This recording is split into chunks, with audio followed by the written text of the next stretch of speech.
Well, in today's Money Monday, recently the world celebrated National Comic Book Day, which may not seem like a big deal unless you know your comics. And one person we know who does is Kyle Wingfield from Finley Alexander Wealth Management. How are you?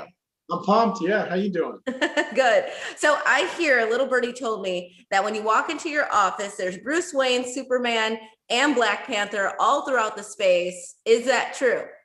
Well, it is true. I'm more of a Marvel Universe guy to begin with, but I do love Bruce Wayne and do like Clark Kent, aka Kal-El. And so while it's not traditional, there's a lot of intentional investing that people can do when it comes to comic books and their collections and their homes. They could be worth a lot of money. Oh yeah, oh yeah. Especially since we're moving more into the digital comic side of things, so that the actual comic book that you buy, that's not so readily available as it was maybe 10, 20 years ago.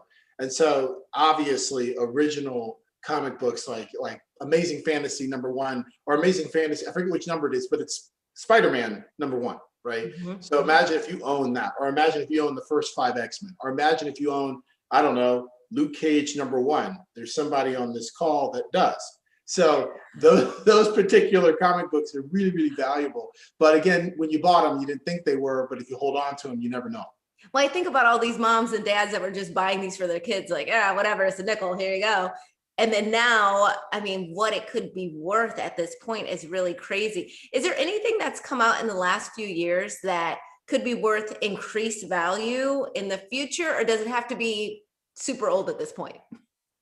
Now, I think we when you asked me that question, my brain goes immediately to like the 80s. I'm a child of the 80s, so I grew up during where personal gaming systems became a big deal, like with the original Nintendo and Commodore 64 and Atari and all that stuff. Yeah. And I own all those, and I had all those gaming systems, and I kept them all. And now, if you want to get an original Nintendo, for example, that can be pretty pricey, or an original Atari. Now they're doing reboots. But think of it that way. Like imagine what the original iPhone might be worth 40 years from now, 30 years from now, just the original, just to see the technology, because people are very nostalgic about things like that.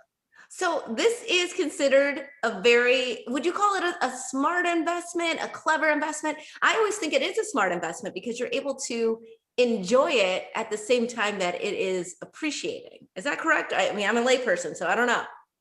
Well, I kind of look at any of all this stuff, collectibles, right? So I look at it, the first collectible that most people might be familiar with is like artwork. I think people who collect art, they love the art, first of all, the art speaking to whatever it is. And then it happens to be something that years later, decades later, is worth a lot of money. And it's like, wow, you made a smart investment. But at the time, I just bought something that I loved. I bought something that I liked, and it turns out it was worth something. I think people who buy art just to collect it for the increased value, that's their business. But I'm someone who just buy what you love. If it's worth something in the end and it's a collectible, that's awesome. All right. So tell me if people want to no. get in touch with you to ask you maybe questions about that, their favorite furniture, or artwork, or comic books, they can do that. How should they do that? Well, they can just go to finleyalexander.com. You can hang out on the website. You can, of course, contact us there. And if you do have collectibles, you wonder what they're worth, wouldn't mind having a conversation with you just to help you find a good place to source, pricing it correctly, and pricing and making sure that they're giving the right price based on the condition. Because sometimes you got to be careful about those places, because they might know what you have, you don't know what you have, and they're going to lowball you and then resell it for something huge. So don't let that happen to you. Well, I like that it's one-stop shopping with you. They can talk about the comics and how to get the most out of it. Appreciate you being here, Kyle. And we'll be right back with more Midday Maryland right after this. Stay tuned.